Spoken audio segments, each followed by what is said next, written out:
ಶಾರದಾ ಶಾರದಾಂ ಭೋಜವದನಾ ವದನಾಂಬುಜೇ ಸರ್ವದಾ ಸರ್ವದಾಸ್ಮಾಕಂ ಸನ್ನಿಧಿಂ ಸನ್ನಿಧಿಂ ಕ್ರಿಯಾತ್.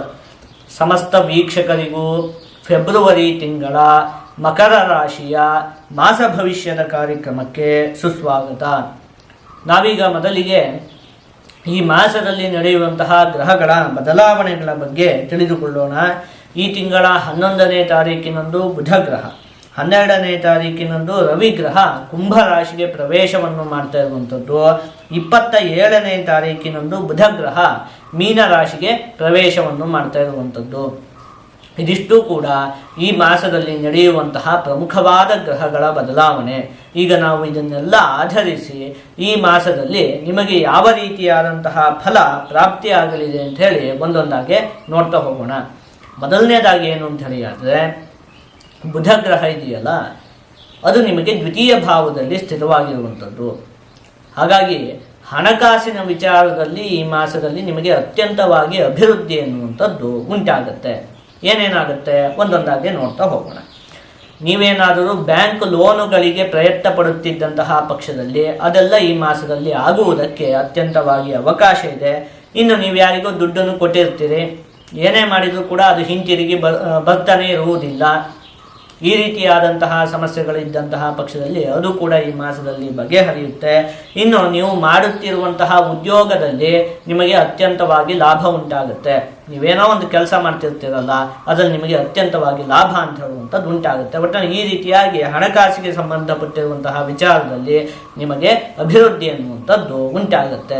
ಬುಧ ಗ್ರಹ ದ್ವಿತೀಯ ಭಾವದಲ್ಲಿ ಸ್ಥಿತವಾದಂತಹ ಸಂದರ್ಭದಲ್ಲಿ ಧನೇ ಬುದ್ಧಿಮಾನ್ ಬೋಧನೆ ಬಾಹುತೇಜಾ ಸಭಾ ಸಂಗತೋ ಭಾಸತೆ ವ್ಯಾಸ ಏವ ಋತೂದಾರತೋ ಕಲ್ಪವೃಕ್ಷಸ್ಯ ತದ್ವತು ಬುಧೈರ್ಬಣ್ಯತೆ ಭೋಗತ ಷಟ್ಪದೋಯಂ ಅಂತ ಹೇಳಿರುವಂಥದ್ದು. ಮುಖ್ಯವಾಗಿ ಧನೇ ಬುದ್ಧಿಮಾನ್ ಅಂಥೇಳಿ ಆದರೆ ವಿದ್ಯಾರ್ಥಿಗಳಿಗಂತೂ ಹೇಗೋ ಅತ್ಯಂತ ಉತ್ತಮವಾಗಿದೆ. ಮತ್ತು ನಿಮಗೆ ಹಣಕಾಸಿನ ವಿಚಾರದಲ್ಲಿ ಒಂದಷ್ಟು ಜ್ಞಾನ ಅಂತ ಹೇಳುವಂಥದ್ದು ಪ್ರಾಪ್ತಿಯಾಗುತ್ತೆ. ಹಣಕಾಸಿನ ವಿಚಾರದಲ್ಲಿ ಜ್ಞಾನ ಅಂತ ಹೇಳಿದರೆ ಏನು ಹೇಳಿ, ಎಷ್ಟು ಖರ್ಚು ಮಾಡಬೇಕು, ಎಷ್ಟು ಉಳಿಸ್ಬೇಕು, ಅಥವಾ ನೀವೇನೋ ಒಂದು ಉದ್ಯೋಗ ಮಾಡ್ತಿರ್ತೀರಲ್ಲ ಅದರಲ್ಲಿ ಏನು ಬದಲಾವಣೆಯನ್ನು ಮಾಡ್ಕೊಂಡ್ರೆ ಇನ್ನೂ ಕೂಡ ಹೆಚ್ಚಿಗೆ ಹಣದ ಆಗಮನ ಉಂಟಾಗುತ್ತೆ. ಈ ರೀತಿಯಾಗಿ ಹಣಕಾಸಿನ ವಿಚಾರದಲ್ಲಿ ನಿಮಗೆ ಒಂದು ಜ್ಞಾನದ ಪ್ರಾಪ್ತಿ ಅಂತ ಹೇಳುವಂಥದ್ದು ಉಂಟಾಗುತ್ತೆ. ಇನ್ನು ಶಿಕ್ಷಕರಾಗಿ ಕೆಲಸವನ್ನು ಮಾಡುತ್ತಿರುವಂತಹ ವ್ಯಕ್ತಿಗಳಿಗೆ ಈ ಮಾಸ ಅತ್ಯಂತ ಉತ್ತಮವಾಗಿದೆ. ಸಭಾ ಸಂಗತೋ ಭಾಸತೆ ವ್ಯಾಸ ಏವ, ಮಾತಿಗೆ ಸಂಬಂಧಪಟ್ಟಿರುವಂತಹ ಕೆಲಸವನ್ನು ಮಾಡುವಂತಹ ವ್ಯಕ್ತಿಗಳು, ಈ ಪ್ರವಚನವನ್ನು ಮಾಡುವಂತಹ ವ್ಯಕ್ತಿಗಳು, ಇವರಿಗೆಲ್ಲ ಈ ಮಾಸ ಅತ್ಯಂತ ಉತ್ತಮವಾಗಿದೆ. ಅಥವಾ ಈ ವ್ಯಾಪಾರ ವ್ಯವಹಾರವನ್ನು ಮಾಡುವಂತಹ ವ್ಯಕ್ತಿಗಳು, ಅವರಿಗೂ ಮಾತೇ ತಾನೆ. ಈ ಸೇಲ್ಸ್ ಮ್ಯಾನು, ಈ ರೀತಿಯಾದಂತಹ ಕೆಲಸವನ್ನು ಮಾಡುವಂತಹ ಎಲ್ಲ ವ್ಯಕ್ತಿಗಳಿಗೂ ಕೂಡ ಈ ಮಾಸದಲ್ಲಿ ಅತ್ಯಂತವಾಗಿ ಅಭಿವೃದ್ಧಿ ಎನ್ನುವಂಥದ್ದು ಉಂಟಾಗುತ್ತೆ. ಮುಖ್ಯವಾಗಿ ಋತೂದಾರತೋ ಕಲ್ಪವೃಕ್ಷಸ್ಯ ತದ್ವತು ಅಂತ ಹೇಳಿರುವಂಥದ್ದು. ನೀವು ಈ ಮಾಸದಲ್ಲಿ ಒಂದು ರೀತಿ ಕಲ್ಪವೃಕ್ಷವೇ ಆಗಿಬಿಡ್ತೀರಿ ಅಂತ. ಕಲ್ಪವೃಕ್ಷ ಅಂದರೆ ಏನು ಹೇಳಿ, ಅದು ನಾವು ಏನನ್ನು ಕೇಳ್ತೀವೋ ಅದನ್ನೆಲ್ಲ ಕೊಡುತ್ತೆ ಅಲ್ವಾ. ನಿಮಗೆ ಈ ಮಾಸದಲ್ಲಿ ಅತ್ಯಂತವಾಗಿ ಹಣಕಾಸಿನ ಆಗಮನ ಎಲ್ಲ ಉಂಟಾಗುತ್ತೆ, ನಿಮಗೆ ಅಭಿವೃದ್ಧಿಯೂ ಆಗುತ್ತೆ. ಹಾಗಾಗಿ ನೀವು ಕಲ್ಪವೃಕ್ಷವೇ ಆಗ್ತೀರಿ. ಅಂದರೆ ನಿಮ್ಮ ಕುಟುಂಬದ ಸದಸ್ಯರಿಗೆಲ್ಲ ನೀವು ಒಂದು ರೀತಿ ಕಲ್ಪವೃಕ್ಷ ಆಗ್ಬಿಡ್ತೀರಿ ಅಂತ. ಅಂದರೆ ಅವರಿಗೆಲ್ಲ ಏನೇನು ಬೇಕೋ ಅದನ್ನೆಲ್ಲ ಕೊಡ್ತೀರಿ. ಈಗ ಮುಂಚೆಯಿಂದಲೇ ನಿಮ್ಮ ಮನೆಯವರಾಗಿರ್ಬಹುದು, ನಿಮ್ಮ ಪತ್ನಿ ಆಗಿರಬಹುದು, ಅಥವಾ ನಿಮ್ಮ ಮಕ್ಕಳಾಗಿರಬಹುದು, ಏನನ್ನೋ ಕೇಳಿರ್ತಾರೆ, ಇದೊಂದು ಬೇಕು ಅಂತ ಹೇಳಿ. ಆಯ್ತಾ. ಈ ಮಾಸದಲ್ಲಿ ನಿಮಗೆ ಚೆನ್ನಾಗಿ ಅಭಿವೃದ್ಧಿ ಉಂಟಾಗೋದ್ರಿಂದಾಗಿ ಅವ್ರ ಪಾಲಿ ನೀವು ಕಲ್ಪವೃಕ್ಷವೇ ಆಗ್ಬಿಡ್ತೀರಿ ಅಂತ. ಅಂದರೆ ಅವರು ಏನೇನು ಕೇಳ್ತಾರೋ ಅದನ್ನೆಲ್ಲ ನೀವು ತೆಗೆಸ್ಕೊಡ್ತೀರಿ. ಅವರ ಎಲ್ಲ ಒಂದು ಆಸೆಗಳನ್ನು ಕೂಡ ನೀವು ಸಂಪೂರ್ಣಗೊಳಿಸ್ತೀರಿ. ಹಾಗಾಗಿ ನಿಮ್ಮ ಕುಟುಂಬದ ವ್ಯಕ್ತಿಗಳ ಪಾಲಿಗೆ ನೀವು ಈ ಮಾಸದಲ್ಲಿ ಕಲ್ಪವೃಕ್ಷವೇ ಆಗಿಬಿಡ್ತೀರಿ ಅಂತ ಹೇಳಿ ಯೋಚನೆಯನ್ನು ಮಾಡಬಹುದು. ಇನ್ನು ಶುಕ್ರಗ್ರಹ ನಿಮಗೆ ತೃತೀಯ ಭಾವದಲ್ಲಿ ಸ್ಥಿತವಾಗಿರುವಂಥದ್ದು, ಅದು ಕೂಡ ಉಚ್ಚವಾಗಿ ಸ್ಥಿತವಾಗಿರುವಂಥದ್ದು. ಹಾಗಾಗಿ ಅಣ್ಣ ತಮ್ಮ, ಅಕ್ಕ ತಂಗಿ ಇವರುಗಳ ಸಂಪೂರ್ಣವಾದ ಸಹಕಾರ ಅಂತ ಹೇಳುವಂಥದ್ದು ಈ ಮಾಸದಲ್ಲಿ ನಿಮಗೆ ಪ್ರಾಪ್ತಿ ಆಗುತ್ತೆ. ಇನ್ನು ಶುಕ್ರಗ್ರಹ ನಿಮಗೆ ದಶಮ ಭಾವದ ಅಧಿಪತಿಯಾಗಿ ತೃತೀಯ ಭಾವದಲ್ಲಿ ಸ್ಥಿತವಾಗಿರುವುದರಿಂದಾಗಿ, ತೃತೀಯ ಭಾವ ಅಂದರೆ ಅದು ಪರಾಕ್ರಮದ ಸ್ಥಾನ. ಹಾಗಾಗಿ ನಿಮಗೆ ಉದ್ಯೋಗದಲ್ಲಿ ಪರಾಕ್ರಮ ಹೆಚ್ಚಾಗುತ್ತೆ. ಅಂದರೆ ನೀವೇನೋ ಒಂದು ಉದ್ಯೋಗವನ್ನು ಮಾಡ್ತಾ ಇರ್ತೀರಲ್ಲ, ಆ ಉದ್ಯೋಗದಲ್ಲಿ ನೀವೊಂದು ಪ್ರಮುಖವಾದ ವ್ಯಕ್ತಿ ಆಗ್ತೀರಿ. ಆ ಉದ್ಯೋಗದಲ್ಲಿ ನೀವೊಂದು ಗುರುತಿಸಿಕೊಳ್ಳುವಂತಹ ವ್ಯಕ್ತಿಯಾಗಿ ಹೊರಹೊಮ್ತೀರಿ ಅಂತ ಹೇಳಿ ಯೋಚನೆಯನ್ನು ಮಾಡ್ಬೋದು. ಒಟ್ಟ ನಿಮ್ಮ ಉದ್ಯೋಗದ ವಿಚಾರದಲ್ಲಿ ತುಂಬ ಚೆನ್ನಾಗಿದೆ ಈ ಮಾಸದಲ್ಲಿ. ಇನ್ನು ಮಕ್ಕಳಿಂದ ಮನಸ್ಸಿಗೆ ನೆಮ್ಮದಿ ಅಂತ ಹೇಳುವಂಥದ್ದು ಉಂಟಾಗುತ್ತೆ. ಪ್ರತಿಭಾವಂತರಿಗೆ ಅವಕಾಶ ಪ್ರಾಪ್ತಿ ಆಗುತ್ತೆ. ಯಾಕೆ ಅಂತ ಹೇಳಿ ಆದರೆ ಶುಕ್ರ ಗ್ರಹ ನಿಮಗೆ ಪಂಚಮ ಭಾವದ ಅಧಿಪತಿ, ಪ್ರತಿಭಾ ಸ್ಥಾನದ ಅಧಿಪತಿ. ಅದು ನಿಮಗೆ ತೃತೀಯ ಭಾವದಲ್ಲಿ ಉಚ್ಚವಾಗಿ ಸ್ಥಿರವಾಗಿರೋದ್ರಿಂದಾಗಿ ಪ್ರತಿಭಾವಂತರಿಗೆ ಅವಕಾಶ ಸಿಗುತ್ತೆ.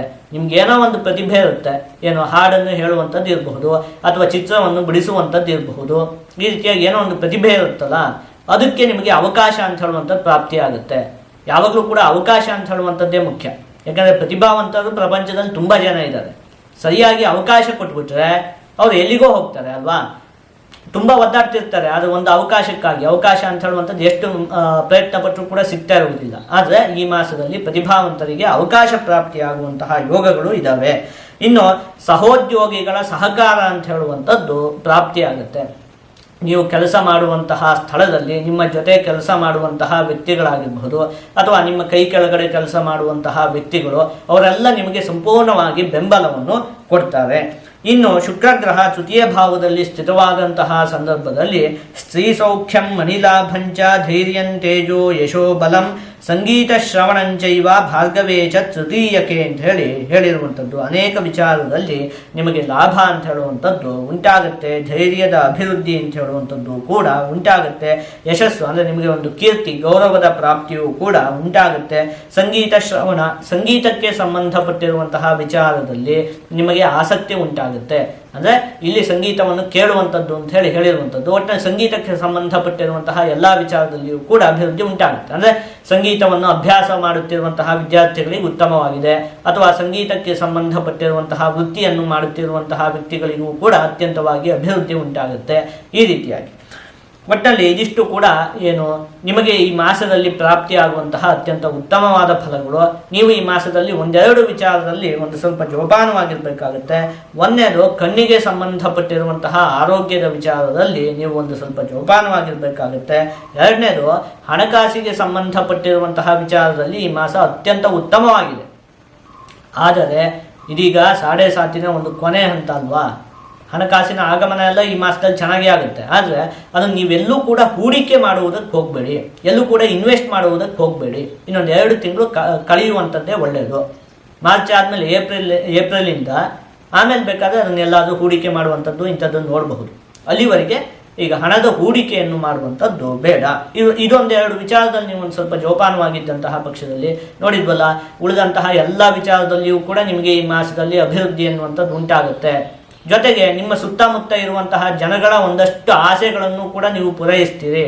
ನೀವು ಅವರುಗಳ ಪಾಲಿಗೆ ಒಂದು ರೀತಿ ಕಲ್ಪವೃಕ್ಷವೇ ಆಗಿಬಿಡ್ತೀರಿ ಅಂತ ಹೇಳಿ ಯೋಚನೆಯನ್ನು ಮಾಡಬಹುದು. ಈಗ ನಾವು ಇದನ್ನೆಲ್ಲ ಒಟ್ಟುಗೂಡಿಸಿ ಒಂದೊಂದೇ ವಿಚಾರದಲ್ಲಿ ಈ ಮಾಸದಲ್ಲಿ ಯಾವ ರೀತಿಯಾದಂತಹ ಫಲ ಪ್ರಾಪ್ತಿಯಾಗಲಿದೆ ಅಂತ ಹೇಳಿ ನೋಡ್ತಾ ಹೋಗೋಣ. ಆರೋಗ್ಯಕ್ಕೆ ಸಂಬಂಧಪಟ್ಟಿರುವಂತಹ ವಿಚಾರದಲ್ಲಿ, ಕಣ್ಣಿಗೆ ಸಂಬಂಧಪಟ್ಟಿರುವಂತಹ ಆರೋಗ್ಯದ ವಿಚಾರದಲ್ಲಿ ನೀವು ಒಂದು ಸ್ವಲ್ಪ ಜೋಪಾನವಾಗಿರಬೇಕಾಗುತ್ತೆ. ಕುಟುಂಬ, ವಿದ್ಯೆ ಮತ್ತು ಹಣಕಾಸಿಗೆ ಸಂಬಂಧಪಟ್ಟಿರುವಂತಹ ವಿಚಾರದಲ್ಲಿ ಈ ಮಾಸ ಉತ್ತಮವಾಗಿದೆ.